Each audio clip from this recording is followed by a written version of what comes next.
Olá, bem-vindos ao canal Doutor Administração. Hoje eu trago aqui uma convidada muito especial, porque eu tenho um tema também muito especial. Esse tema é liderança inspiracional. Mas para falar sobre esse assunto, eu convidei a professora Juliana Genevieve, que é professora da Fundação Getúlio Vargas. Ela dá aula de liderança lá na FGV, já deu aula para milhares de alunos. Ela já deu consultoria nessa área para dezenas de empresas, tanto no Brasil quanto fora do Brasil. Ela tem um canal dela no YouTube e ela tem uma formação assim, extraordinária. Ela tem doutorado na área de História da Ciência, mestrado em Filosofia. Ela tem 4 cursos de pós-graduação, inclusive na área de psicanálise. Então, é uma pessoa assim que tem um conhecimento muito plural e um conhecimento muito refinado, sabe, sobre pessoas e, acima de tudo, ela é a pessoa que domina o assunto liderança. Professora Juliana, Olá. Liderança inspiracional. Conta um pouco sobre esse assunto. Bom, liderança inspiracional, ela é algo sutil, ela não é algo imposto, é algo que se conquista. Aquela liderança que ela vai chegando de mansinho e quando vê ela tem esse domínio da equipe. Mas não é um domínio imposto, é um domínio conquistado, onde você percebe o ambiente leve. É como se as pessoas chegassem no resultado de maneira leve e divertida e ainda recebessem por isso. Então veja, é um mundo ideal para o mercado de trabalho e para as empresas. Quem não quer um ambiente divertido, ter um resultado lá no financeiro, ter o lucro e ainda ter funcionários satisfeitos. Esse é o líder. Porque eu vejo que tem os líderes da empresa, né? Tem os líderes também que atuam, por exemplo, na área da saúde, né? Ou seja, alguns líderes importantes. Eu considero que um dos maiores líderes hoje no Brasil, nessa área social, no empreendedor social, por exemplo, é o Henrique Prata, né? O Henrique Prata, ele é o tipo do líder inspiracional, né? Você acha que ele foi inspirado para construir o Hospital do Amor? Olha, eu não tenho dúvida. Para exercer esse tipo de liderança, onde alcance uma gama enorme de pessoas e que tenha um resultado, inclusive na vida, que transforma pessoas, que restaura, ajuda na restauração da saúde dessas pessoas e que acolhe, além das pessoas, essas famílias, porque eles têm uma rede para acolher essas famílias. Eu não tenho dúvida que é uma liderança inspiracional e que tem ali, além de inspiração, vai algo além da inspiração, porque ele tem os resultados e esse algo a mais, é esse legado que é percebido pela sociedade. E a gente consegue treinar pessoas para serem líderes inspiracionais? Olha, ótima pergunta. Será que se treina? Eu não sei se eu gosto muito da palavra treinamento, embora nós façamos uso dessa palavra, né? Mas eu gosto da palavra desenvolvimento, eu gosto da capacitação. Eu vejo que isso inicia com uma vontade da própria pessoa. Então, a própria pessoa ela tem algo inexplicável que ela sente. Vai além do sentir, ela percebe, ela capta algo que começa com um movimento interno, que ela não consegue racionalmente ou intelectualmente explicar, e isso faz com que ela se movimente em busca de um autoconhecimento, ela fica inquieta porque ela sabe que ela precisa retribuir o mundo com o dom que ela recebeu. Então eu digo que o líder inspiracional é aquele que busca o melhor na sua área de atuação, independente da sua área. Que nem, por exemplo, aqui nesse canal a gente tem gente que ocupa hoje posições de muito destaque nas empresas, né? São presidentes de empresas, são diretores de empresa, pessoas que estão na alta administração, né? Como é que essas pessoas conseguem, sabe assim, difundir isso? Essa é a primeira pergunta. E a segunda pergunta é o seguinte: como é que ele consegue identificar? Porque tem pessoas que já nascem com isso, não é isso? Então, 2 perguntas.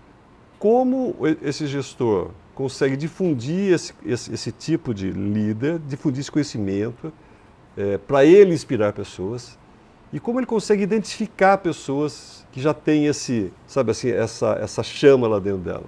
São pessoas inquietas, são pessoas questionadoras, são pessoas que perguntam, são pessoas que divergem.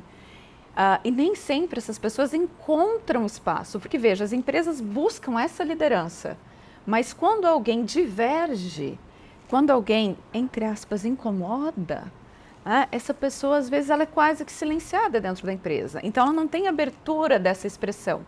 E justamente para esses que a empresa precisava abrir um olhar. Porque se a pessoa está inquieta, porque tem algo dentro dela falando e quer mais, ela se preocupa com as pessoas. E ela tem uma responsabilidade que vai além das responsabilidades que são características da empresa.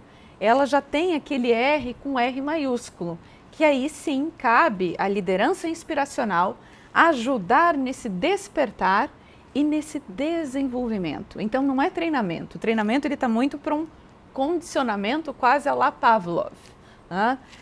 Por repetição. E não é isso. Nós não queremos pessoas que sejam repetidoras. A empresa busca pessoas criativas, né? Pessoas inovadoras. E isso começa pelo ambiente de trabalho, que promova esse tipo de coisa.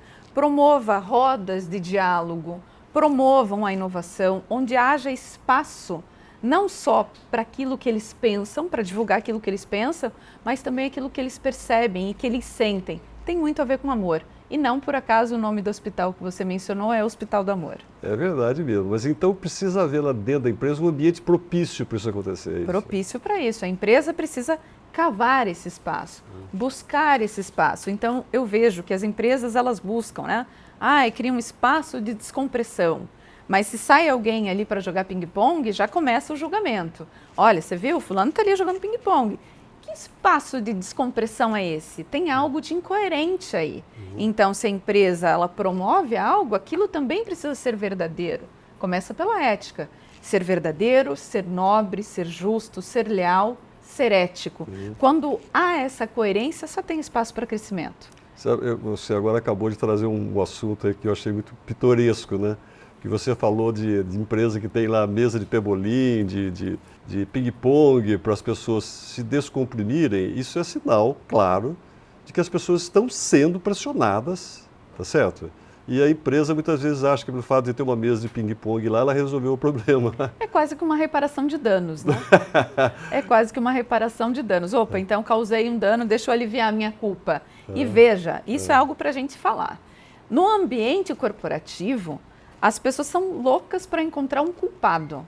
Mas numa maturidade profissional, nós não falamos em culpados. Nós falamos em responsabilidades. As pessoas precisam assumir responsabilidades pelos seus atos. Não, a culpa é disso, a culpa é daquilo. Isso é o tal do mimimi. Quando você escolhe alguém para culpar, esse é o mimimi. Então, no mundo adulto, no mundo profissional, a gente encontra de quem é essa responsabilidade.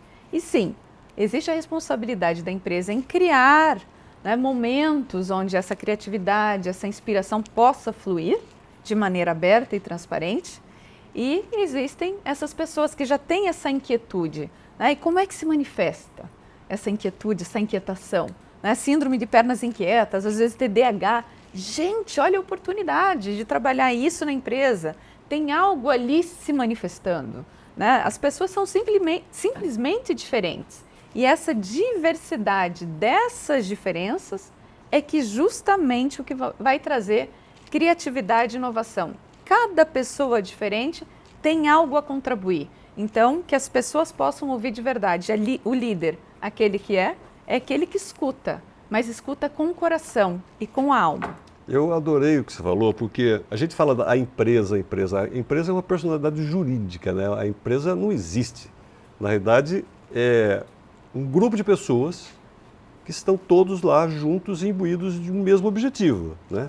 Ou seja, entregar alguma coisa para a sociedade e, em troca disso, receber o pagamento justo. Então, a empresa, ela não existe. Muitas vezes, pessoas se escondem atrás desse biombo chamado empresa, tá certo? E elas acabam dizendo assim, não, mas isso é para a empresa. E, no final das contas, isso são as pessoas que fazem a empresa. Não é verdade? Sem dúvida, mas olha o espaço que essas próprias pessoas que formam a empresa, elas são responsáveis por, de repente, dividir. Dividir o quê? Aquilo que era para somar. Então, quando a empresa precisa, de alguma forma, criar departamentos para compartilhar essas responsabilidades, veja, nós estamos compartilhando responsabilidades, mas o entendimento ali tem um ruído. Então, começam a competir entre departamentos. E aí, quando começa uma competição interna, já houve a divisão. A empresa ela não pode ser uma divisão, ela precisa ser o quê? Integrada, porque aí sim vai funcionar o que você trouxe. Todos a serviço de um objetivo comum. Esse é o significado da empresa, mas que às vezes as pessoas que compõem essa empresa podem distorcer e fazer uma competição. O mercado ele é competitivo, mas a empresa precisa trabalhar de forma colaborativa. Ou seja, essa fragmentação que acontece hoje, isso está tudo errado. Olha, eu não gosto da palavra errado, né? Certo ou errado, acho que é muito impositivo, mas talvez inadequado, né? Eu gosto de trabalhar adequado ou inadequado. Fragmentação no ambiente corporativo é inadequado.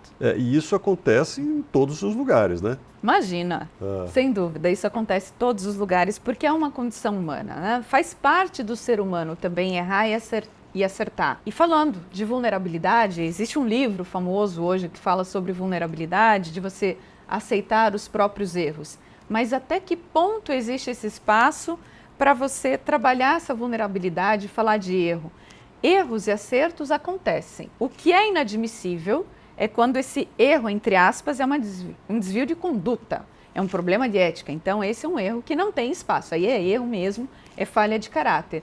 Agora, erros e acertos nessa convivência, nessa questão dentro do ambiente corporativo, eles fazem parte. A questão é como conduzir isso para a gente promover o conhecimento, o desenvolvimento do ser humano, do profissional e da empresa como um todo. Ou seja, é aí que aparece a figura do líder inspiracional, não é isso? Sem dúvida. Ele inspira e, pelo exemplo, ele acaba sendo seguido. Então, não é por imposição. Espontaneamente, as pessoas começam a segui-lo porque ele é um exemplo de ética, de conduta e nas atitudes que ele tem. Aí eu lembro do chá, né? Competência, habilidade e atitude.